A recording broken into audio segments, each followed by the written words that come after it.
नमस्कार बच्चों, मैं रश्मि गुप्ता आपकी इंग्लिश टीचर।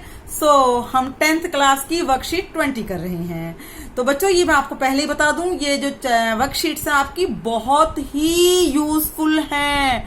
आप इनका पूरा फायदा उठाइए। आपका चैप्टर इतनी बढ़िया तरीके से तैयार हो रहा है कि शायद पहले नहीं हो पाता।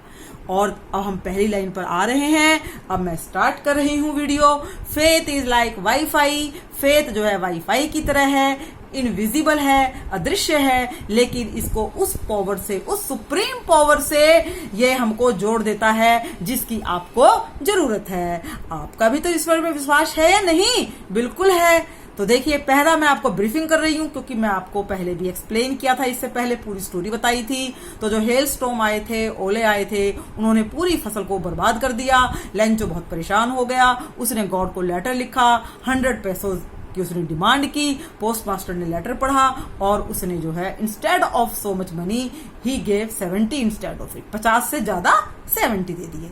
अब उसको जो है लेंचो को देख के बड़ा गुस्सा आया ही और उसके लिए देखिए, हाँ एक बात और, जो एम्प्लॉइज से सेकंड पैसेज में देखिए, एम्प्लॉइज को भी कहा पोस्टमास्टर ने कि भाई आप भी जो है कुछ दया कीजिए, चैरिटी कीजिए। और जो है वह जस्ट 50 पैसों से ज्यादा उन्होंने जो है इकट्ठा किया, अबाउट 70 दे हैड। और अब पोस्टमास्टर ने जो है सारा पैसा रखा और लेंचो को दिया। लेकिन जो हमारे लेंचो साहब हैं वो तो ये बात बर्दाश्त ही नहीं कर पाए। अरे भगवान तो जो है हमें कम दे ही नहीं सकता। और फॉलोइंग संडे लेंचो जो है वो फिर से आ गया, पोस्ट ऑफिस में पहुंच गए साहब और उन्होंने लेटर लिखा, गॉड ये क्या किया आपने, हैं मैंने तो इतने पैसे मांगे थे।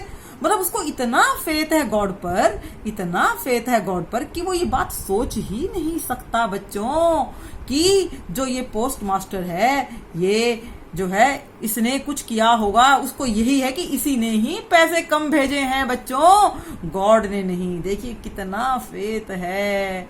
तो उसको, और जब पैसे आए तो उसको बिल्कुल भी Lencho showed not the slightest surprise, उसको जो है आश्चर्य भी नहीं हुआ, गॉड ने ही पैसे भेजे हैं। और इमीडिएटली लेंचो अब देखिए आया, जब पैसे कम आए, लेटर लिखा, उधर से पोस्टमास्टर भी देख रहा है। वास्तव में वो देखना चाहता है कि इसका रिएक्शन क्या है, क्या है, प्रतिक्रिया क्या है, क्या मुझे धन्यवाद देने के लिए आया है। लेकिन ऐसा कुछ नहीं हुआ। लेंचो ने बाद में कहा, all are crook, postmaster is crook, सब ठग के ठग बैठे हुए हैं। तो बेटा कहानी ये आपको अच्छे से पैरा जो है समझ में आ गया होगा। चलिए क्वेश्चन आंसर पर आते हैं। सो क्वेश्चन नंबर 1, ये मैंने आपको लिखवा भी दिए हैं, मैं वो भी आपको भेज रही हूँ, लेकिन आप अपने आप से जरूर कीजिएगा। Why did Lencho come early to the post office? Lencho post office में अर्ली, इतनी जल्दी क्यों आ गया? तो ये पास्ट टेंस है बच्चों। Lencho came early to the post office to ask if there was a letter for him. क्या उसके लिए कोई लेटर आया था, यह पूछने के लिए ये पोस्ट ऑफिस आया। Question number 2. Was Lencho surprised to find a letter for him with money in it? Why? क्या लेंचो को आश्चर्य हुआ? और यदि नहीं हुआ तो क्यों? देखिए ये बात भी है। आश्चर्य हुआ था क्या बच्चों? नहीं, बिल्कुल नहीं हुआ।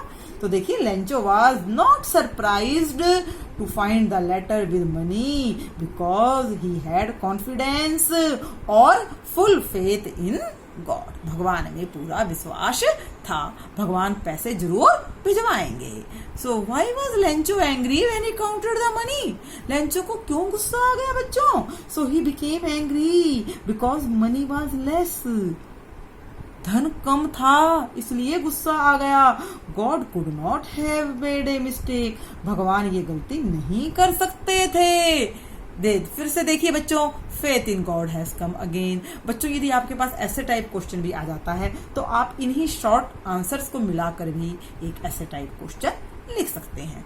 Next question 4, what did the postmaster do when the letter fell into the mail box and why? जब लेंचो ने लेटर को पोस्ट कर दिया तो पोस्टमास्टर साहब ने क्या किया? व्हाट, क्या, व्हाई, क्यों? So the postmaster went to open the letter to see the reaction of Lencho. मैंने दोनों ही बातों का एक ही बात में आंसर दे दिया है कि पोस्टमास्टर जो है उन्होंने पत्र खोला क्या देखने के लिए कि भाई उसकी प्रतिक्रिया क्या है, रिएक्शन क्या है। मेरा धन्यवाद कर रहा है या क्या कर रहा है, ये तो कभी उन्होंने सपने में भी नहीं सोचा था पोस्ट मास्टर ने कि लेंचो जो है उन्हें क्रुक कह के जाएगा। चलिए अगला question, find the word from the passage which means option given in the bracket, जिनका इन वर्ड्स का बेटा जो आपको पहले पहरा दिया है उससे मिलते जुलते अर्थ दिए हैं और आपको छांटने हैं। सेटिस्फेक्शन क्या होता है? संतुष्टि, होप उम्मीद, कंटेंटमेंट फिर संतुष्टि। तो बेटा बिल्कुल आप आराम से लिख सकते हो सेटिस्फेक्शन, कंटेंटमेंट, चीटर, क्रुक कई बार बता चुकी हूँ, ग्लूड मैंने चिपकाना तो एफिक्स्ड जोड़ना, और डिसएग्री डिनाइड मना करना। डिसएग्री का एग्री क्या है? अपोजिट, विपरीत, और हमें क्या लिखना है? समानार्थक। चलिए आगे आ जाइए मेटाफर के ऊपर। मेटाफर क्या होता है मैं आपको और भी इजी भाषा में बताऊंगी। यदि हम किसी को सीधा कह दें यू आर ए रोज, तुम गुलाब का फूल हो, मैंने तुलना नहीं की है, मैंने डायरेक्ट कह दिया, तो when we say directly it is called metaphor. Just as you are a shining star, आप एक शाइनिंग स्टार हो। अब हम एक्सरसाइज पे आते हैं। मेटाफर दिया हुआ है और आपको क्या करना है, आपको बताना है कि किससे क्या कंपेयर किया गया है। अब cloud, huge mountain of cloud, और इसको उन्होंने कैसे समझाया है? द मास और ह्यूजनेस ऑफ माउंटेन।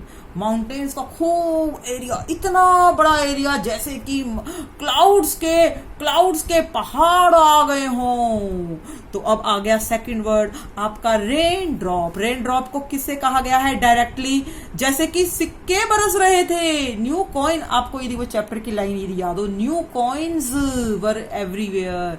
तो ये न्यू कॉइन्स है बेटा, इसको आप लिखोगे they were so big and fat that they resembled, वो उससे मिली।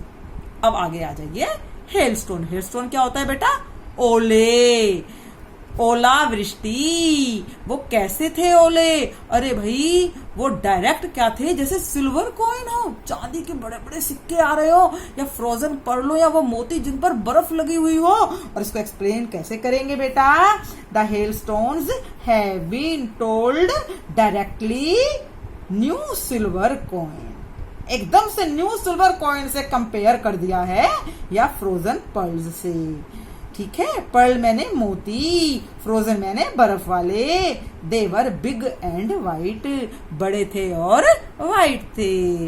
एंड लोकस्ट, ये होता है प्लेग ऑफ लोकस्ट। अरे ऐसी बीमारी लोकस्ट की, एकदम से एपिडेमिक, जो कि बहुत जल्दी से फैलता है भैया, और बहुत सारे लोग मर जाते हैं। और यहाँ पर इसको हम कहेंगे, क्या कहेंगे बच्चों? The heavy rain has been just compared like locust which destroyed the crop, जिसने की क्रॉप को बर्बाद कर दिया। एकदम से प्लेग का रोग आ जाता है, टिड्डी दल आ जाता है, ये सब उससे कहा गया है। The last one has come, an ox of a man, an ox of a man। ox किसको कहते हैं बेटा? बैल को। बैल कहाँ काम करता है? खेतों में। तो और जो काम करता है वो हार्ड वर्किंग होता है, तो डायरेक्ट मेटाफर हमने इसको यूज कर दिया है। an ox of a man that is very hard working। Lencho was very hard working, ये तो आपको पता ही है। so Lencho has been said directly to be an animal। Animal भी कैसा? एनिमल भी कैसा? जो बहुत काम करता है। कौन काम करता है बच्चों? ऑक्स काम करता है। An ox working a field. तो बच्चों आपको ये अच्छी तरीके से समझ में आ गया होगा। और बेटा हाँ, इसको आप जो है सब्सक्राइब और लाइक करना मत भूलना, ताकि आपको सारी वीडियोस समय समय पर मिलती रहें। So okay students, do the best, love you all.